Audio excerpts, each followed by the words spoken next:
La suite dans les idées, Sylvain Bourmeau.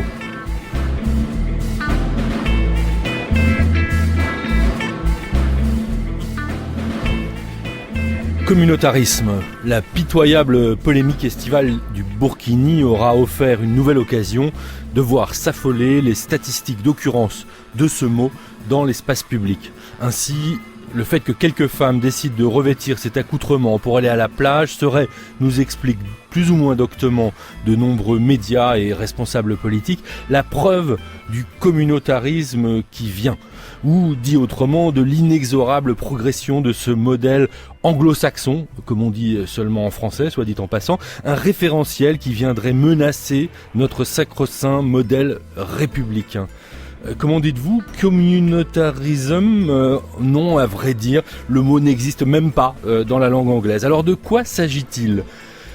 De quoi communautarisme est-il le nom? Au terme d'une enquête entamée il y a 10 ans, le sociologue Fabrice Dume-Sonzoni est en mesure de retracer la trajectoire à succès de ce mot poison du débat public, assurément l'une des prophéties autoréalisantes les plus accomplies de notre époque, capable d'inventer des mots sans les choses.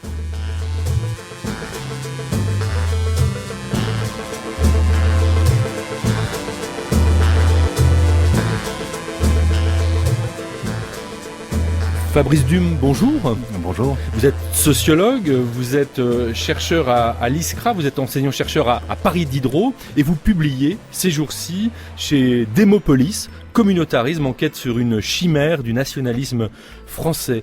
Ce livre, en fait, est la deuxième version d'une enquête que vous avez commencé à mener en 2004-2005, sur laquelle vous êtes revenu, parce que sans doute au début, vous ne vous doutiez pas que ce mot allait connaître ce succès. Quand vous avez commencé à travailler, il était encore relativement récent, cet emploi du mot communautarisme. Je voudrais qu'on commence par le début qui, en fait, est une commande. On vous a commandé une enquête dont les termes vous ont intrigué et vous ont amené à vous interroger sur ce terme communautarisme, Fabrice Dume. Oui, en effet, mais je pratique plutôt une sociologie publique, c'est-à-dire d'aller travailler avec des équipes, avec des professionnels, avec des gens pour essayer d'accompagner un processus d'émergence de critique, de contre-public au fond, notamment de critique des institutions et de leur fonctionnement. Et pour le coup, là, je travaillais sur une enquête qui portait autour de la question du racisme et de l'antisémitisme à l'école. On était au début des années 2000 et les préoccupations du ministère de l'Éducation nationale étaient l'émergence de discours ou d'actes supposés d'antisémitisme notamment, et autour d'un imaginaire des bandes, des groupes communautaires qui s'affrontaient. Voilà. Donc ça, c'était un peu la préoccupation de l'institution scolaire. Et la commande, effectivement, d'une enquête portait sur à peu près racisme, antisémitisme et communautarisme. Voilà. Alors, un peu intriguant pour le sociologue, c'est-à-dire autant le racisme, la sociologie du racisme, on connaît bien, la question de l'antisémitisme, on connaît bien aussi, mais il y a déjà une discussion théorique sur faut-il distinguer ou pas des racismes, le racisme, l'antisémitisme, voilà, y a-t-il nécessité de les désarticuler et les réarticuler? En tous les cas, c'est des réalités sociales voilà. Que vous aviez déjà eu à connaître, sur lesquelles vous aviez travaillé, qui renvoient à des travaux, en tous les cas, de collègues sociologues. Il s'agit bien de réalités sociales. En revanche, le troisième thème, communautarisme, il vous a posé immédiatement davantage de problèmes. Absolument, mais autant la réalité sociale du racisme et de l'antisémitisme existait en général, mais quand même, au début des années 2000, il y a à peu près aucune enquête sociologique dans l'école. C'est-à-dire, on est sur des thèmes qui existent, mais pour lesquels nous ne savons pas, en réalité, à ce moment-là, ce qui se passe dans l'école. Donc, première enquête, j'ai envie de dire, à peu près, sur cette problématique-là. Et du coup, dans cette commande autour du terme communautarisme, il y avait déjà un filtre assez problématique qui supposait que le racisme venait, au fond, d'affrontements communautaires, donc en réalité des publics de l'école, des élèves. Et quand on regarde la sociologie du racisme, on peut quand même plutôt s'interroger sur la manière dont l'institution scolaire fonctionne. Alors, du coup, effectivement, face à cette commande un petit peu étonnante, j'ai proposé de travailler sur ce mot-là et d'essayer de comprendre ses significations, ce qui m'a amené dans une enquête parallèle à la question de l'enquête de terrain sur le racisme à l'école. Une enquête parallèle pour essayer de comprendre comment ce mot a émergé, comment il a évolué dans le temps. Alors, émergence, je le disais, récente.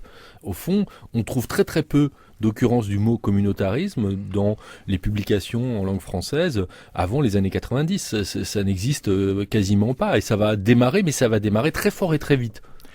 Ça n'existe quasiment pas au début des années 80. Le mot apparaît ici ou là. Il y a quelques personnes qui l'utilisent. Et alors, j'ai travaillé dans les médias, et ceux qui l'utilisent dans les médias, dans la presse à ce moment-là, c'est un certain nombre d'intellectuels. Voilà. Donc c'est un discours, j'ai envie de dire, qui est pas encore un discours journalistique, c'est un discours d'intellectuel, et il va devenir un discours journalistique en même temps qu'effectivement il va, à partir des années 90, progresser de manière considérable. Donc au départ, c'est ni un discours de chercheur, ni un discours de journaliste, mais un discours intermédiaire, en quelque sorte, on pourrait dire, d'intellectuels qui emploient ce mot pour désigner des choses sur lesquelles ils n'ont pas spécialement mené d'enquête, mais sur lesquelles ils ont des choses à dire.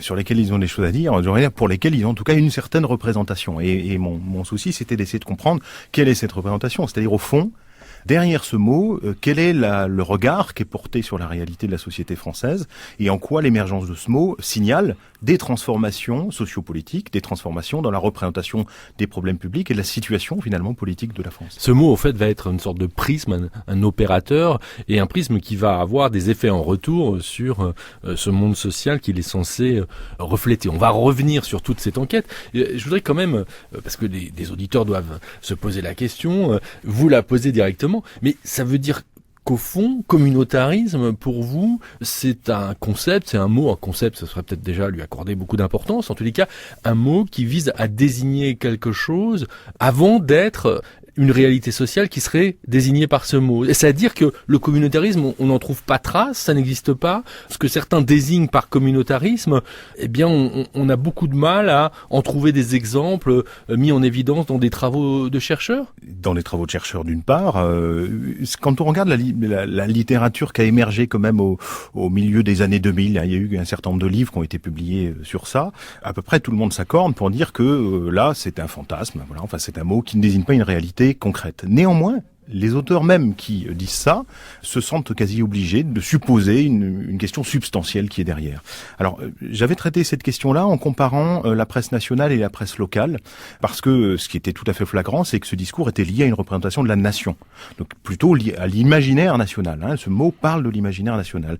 Et la question que je m'étais posée, c'est est-ce que si on descend à une échelle, on va dire locale, est-ce que ce mot peut avoir d'autres usages qu'un grand discours de représentation de la nation? Est-ce qu'il est parfois utilisé ou pas pour qualifier des événements, des pratiques sociales, etc. La réponse, c'est à peu près non.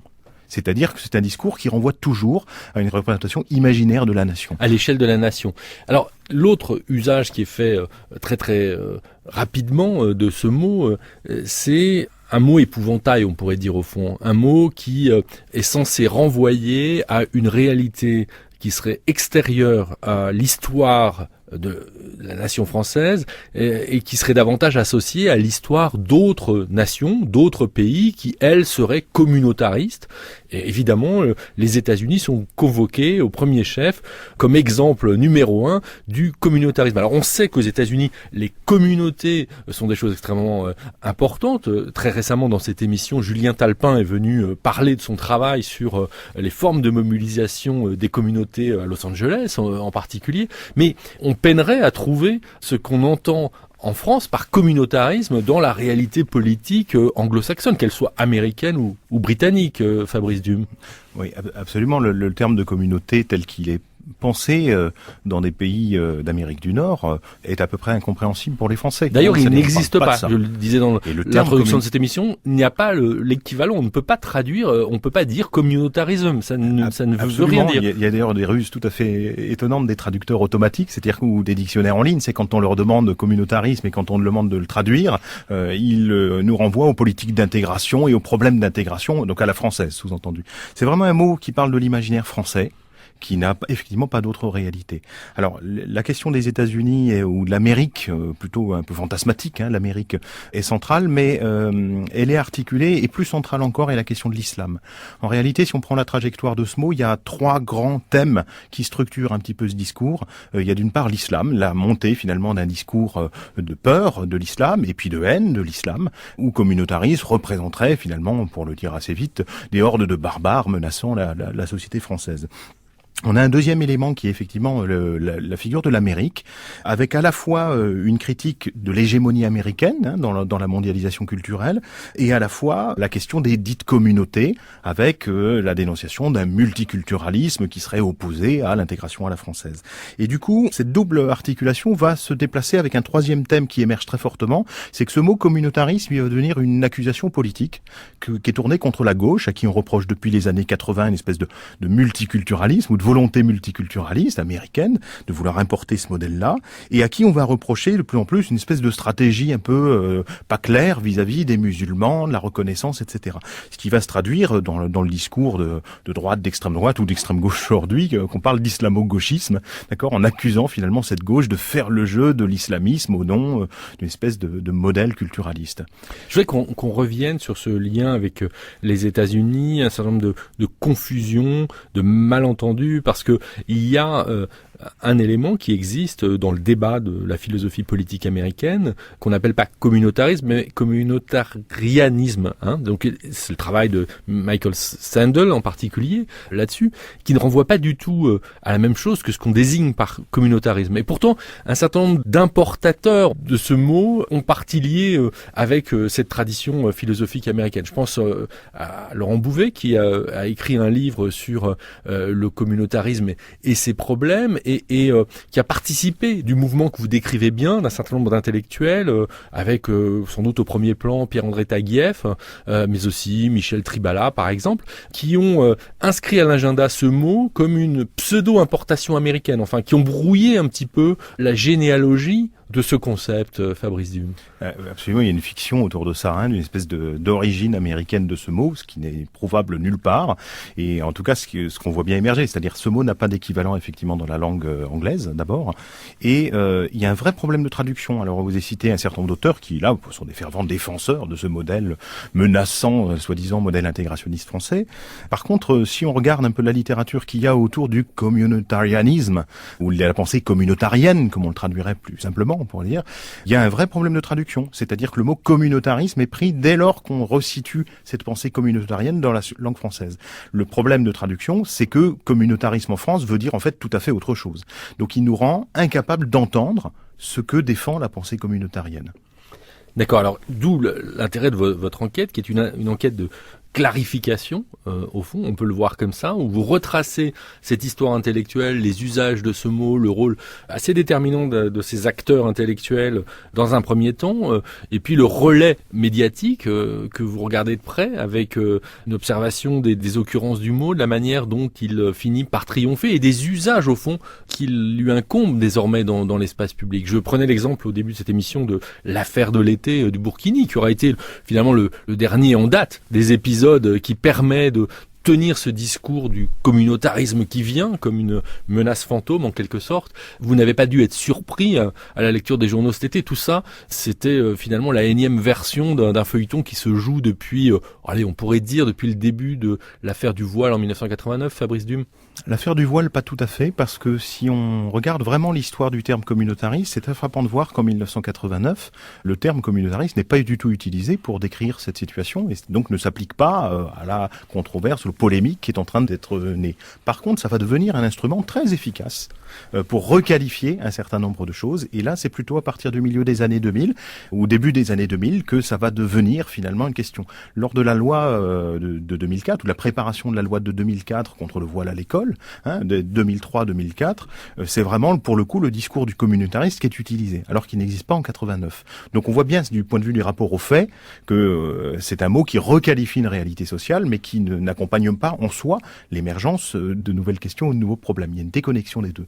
Par contre, il devient un instrument politique très très important pour essayer de diffuser dans l'espace public une représentation fantasmée de l'imaginaire français, d'une part, d'autre part, un sentiment de peur que ce modèle-là, auquel nous serions attachés, est menacé par un certain nombre de sources dont on a parlé, mais qui sont toujours en même temps relativement diffuses, relativement invisibles dans leur forme réelle. Et cette invisibilité, elle est très intéressante pour ça, parce qu'au fond, ça ne renvoie pas à des faits précis. Et c'est ça la puissance au fond par laquelle opère ce mot, c'est qu'il parle toujours quelque chose qui est relativement fumeux en termes de pratique, mais qui du coup apparaît d'autant plus menaçant. Et là on voit bien, on commence à déceler vraiment une grille de lecture assez classique au fond du discours des renseignements, c'est-à-dire qu'il y aurait d'autant plus de menaces que les pratiques ne sont pas visibles. Alors ça aboutit à des contradictions dans les termes qui sont assez flagrantes, c'est-à-dire que d'un côté, quand l'affaire du burkini se déclare, quand on montre des femmes en photo sur les plages portant un burkini, on va crier au communautarisme, et dans le même temps on va reprocher la faiblesse des communautés, en l'occurrence de la communauté musulmane avec des guillemets, dont Olivier Roy rappelait encore récemment qu'il ne savait pas trop ce que c'était, sa faiblesse à réagir face à de tels agissements. Donc on dit une chose et son contraire dans le même temps. Oui, il y a vraiment une injonction contradictoire et paradoxale qui s'exprime en particulier en direction des musulmans ou des gens qu'on voit ou qu'on pense comme musulmans, à qui on demande de s'exprimer au nom d'une communauté pour condamner des actes de terrorisme, et en même temps à qui on reproche sans cesse d'être une communauté ou de vouloir le communautarisme. Donc vraiment une contradiction majeure. Mais ça montre bien à un moment donné que ce mot-là, il est d'abord un opérateur dans le langage politique d'une manière d'essayer de dessiner un rapport de force dans laquelle on voit bien que l'islam sert à justifier à un moment donné un certain nombre de choses, bien plus qu'on ne s'intéresse jamais au fond à la manière dont les musulmans vivent, pensent, etc. C'est assez typique sur la question du voile, c'est-à-dire on parle au nom de l'islam, on parle de l'islam au nom des musulmans, jamais on demande aux gens comment ils vivent et comment ils voient le monde, quoi. C'est-à-dire que quand le New York Times prend la peine de le faire, en posant des questions à des femmes musulmanes en France, le Premier ministre français réagit et s'en prend à ce grand journal américain.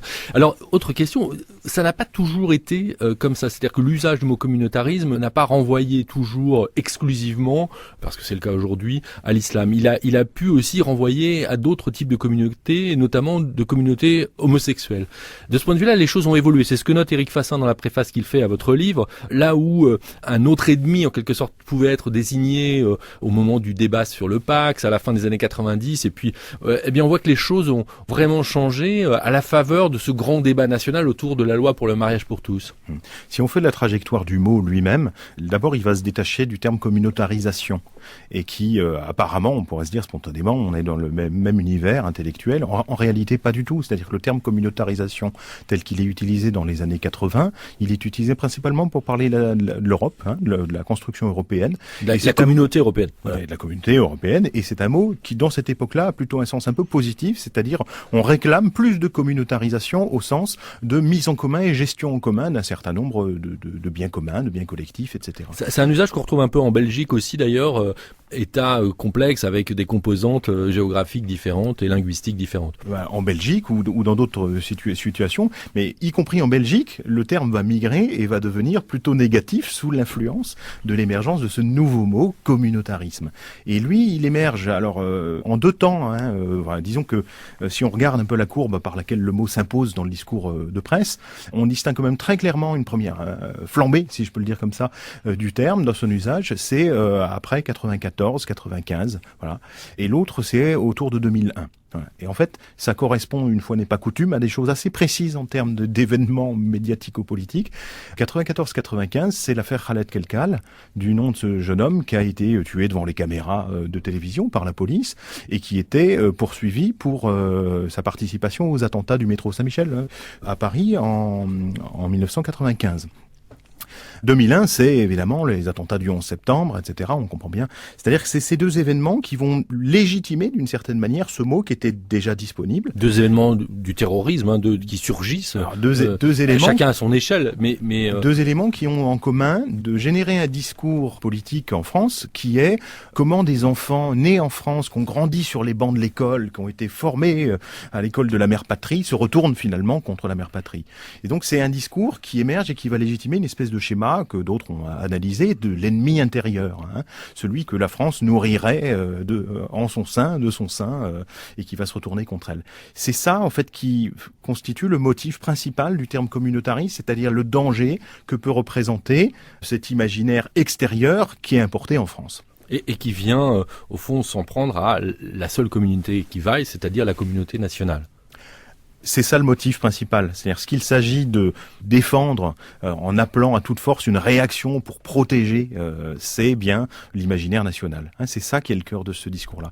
C'est pour ça, au fond, qu'il n'a pas de réalité et qu'il n'a pas besoin de s'appliquer à des faits, à une factualité particulière. Il est utilisé pour le voile, mais on a dit tout à l'heure que c'est pas le cas au début. Enfin, c'est-à-dire c'est un mot qui requalifie une réalité pour le situer sous l'angle de la menace sur l'imaginaire national.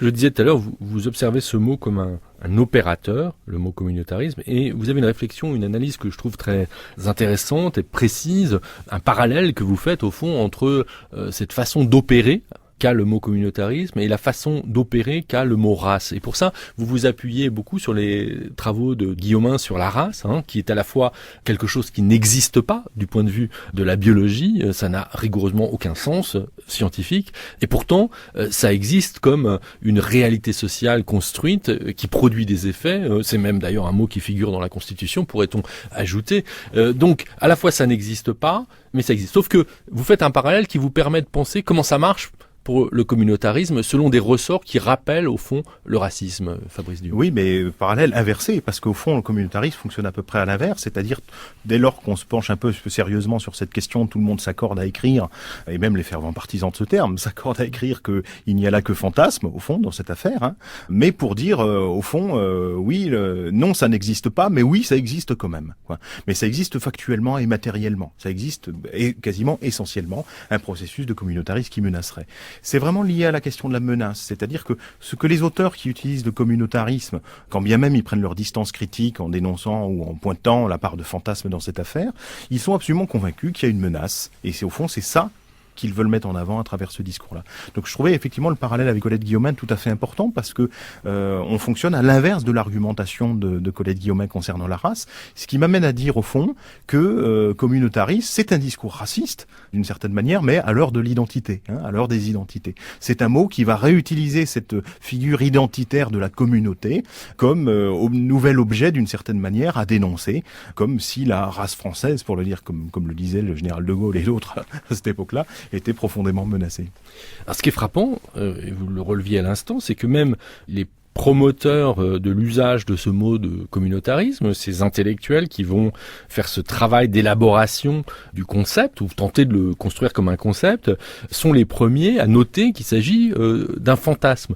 Au fond, on peut se poser la question de savoir si ça participe pas d'un moment particulier en mettant en relation avec le débat autour des questions d'insécurité, puisque c'est aussi le moment où l'on voit poindre, y compris dans les enquêtes de certains chercheurs en sciences sociales, cette notion qu'on pourrait trouver bizarre de sentiment d'insécurité. C'est-à-dire que on va dissocier la réalité sociale, c'est-à-dire la réalité matérielle de l'insécurité, par exemple, du sentiment d'insécurité, qui peut n'avoir rien à voir. C'est-à-dire que, d'ailleurs, un certain nombre de travaux ont pu montrer que le vote Front National avait davantage à voir avec cette impression d'insécurité qu'avec une réalité vécue, puisqu'on avait des effets de halo, je pense aux premiers travaux de Nona Mayer sur la question en particulier. Donc, au fond, on est dans ce moment où des chercheurs ou des intellectuels vont accepter de prendre au sérieux non pas des réalités sociales ou politiques, mais des fantasmes sociaux ou politiques qui vont devenir des véritables objets au même titre que ces réalités.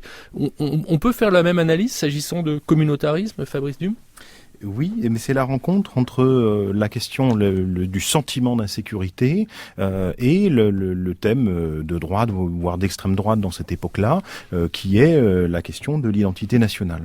Et du coup, c'est ce terme qui condense au fond ce motif du sentiment d'insécurité globale pour l'incarner, si on peut le dire comme ça, dans le thème de l'identité nationale. Ce mot ne nous parle que de ça, c'est-à-dire il nous parle de la menace sur la communauté nationale, sous-entendu selon le modèle français, qui est selon sa spécificité du modèle français, et qui serait menacée par toutes sortes de choses. Alors, on disait effectivement dans les thèmes principaux, l'islam, la représentation de l'Amérique, l'Europe, rôle joué par la gauche. Mais vous le disiez tout à l'heure, c'est-à-dire la question, ça peut s'appliquer à la question homosexuelle, ça peut s'appliquer à la question de la parité, au féminisme, à des stratégies féministes, etc. C'est-à-dire que dans cette affaire-là, il y a à la fois la promotion de ce thème majeur qui est la défense collective de l'identité nationale contre des menaces un peu diverses et variées et incertaines, mais ça a des effets très considérables parce qu'au fond, c'est toujours les groupes minorisés ou minoritaires qui font les frais de ce discours-là, qui sont la cible en réalité de cela.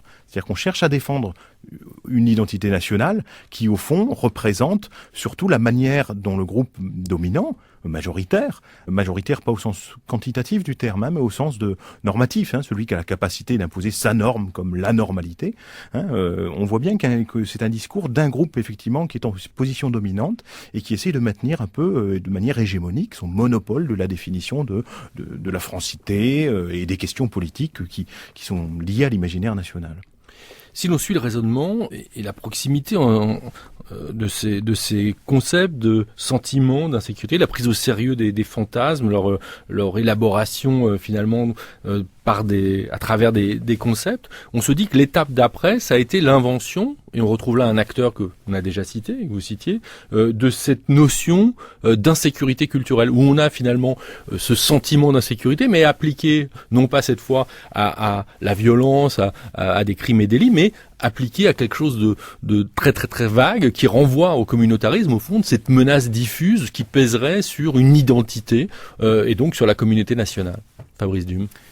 C'est ça qui m'amène, mon travail, il cherche à prendre la généalogie de cette question et comment elle s'est imposée dans le discours politique comme une évidence. Et je trouve que le mot communautarisme, à la fois est un opérateur de cette colonisation de l'espace du discours public et est en même temps un révélateur très très important de ce déplacement-là. Comment des années 80 aux années 2010, 2015, 2020, bientôt, ce thème de l'insécurité qui va devenir l'insécurité culturelle est devenu un thème apparemment évident. Et je pense qu'effectivement le terme communautarisme a été l'opérateur ou l'un des opérateurs tout à fait clés de cela. D'autant plus clé que c'est un mot qui a permis d'articuler un certain nombre de schémas intellectuels divers et variés. Voilà, c'est un mot qui a servi à agglomérer ça et à lui donner quelque part une image de la menace particulière. Dernière question, Fabrice Dume, ou remarque, en fait, on s'aperçoit que nombre de ceux qui ont participé à ce travail d'émergence de ce mot comme opérateur sont des gens qui ont une trajectoire politique qui vient de la gauche et qui va vers la droite. Là, on a un signe, c'est davantage ce type de profil que des gens de droite qui auraient fait ce travail intellectuel. Je citais tout à l'heure les noms de Taguieff, de Tribala, par exemple. Il y a aussi des gens de droite qui ont été très très actifs. Si on prend les chroniqueurs du Figaro par exemple, ils se distinguent par une production vraiment répétée, très abondante, à marteler finalement ce thème du communautarisme comme une menace. On voit du coup une espèce d'alignement sur les thèses d'un certain nombre de chroniqueurs du Figaro. Quelque part, c'est ça qu'on peut lire dans cette histoire. Merci beaucoup Fabrice Dume-Sanzoni. Je rappelle le titre de votre livre, Communautarisme, enquête sur une chimère du nationalisme français. Il paraît aux éditions Démopolis. Vous pouvez trouver les références bibliographiques sur la page de la suite dans les idées.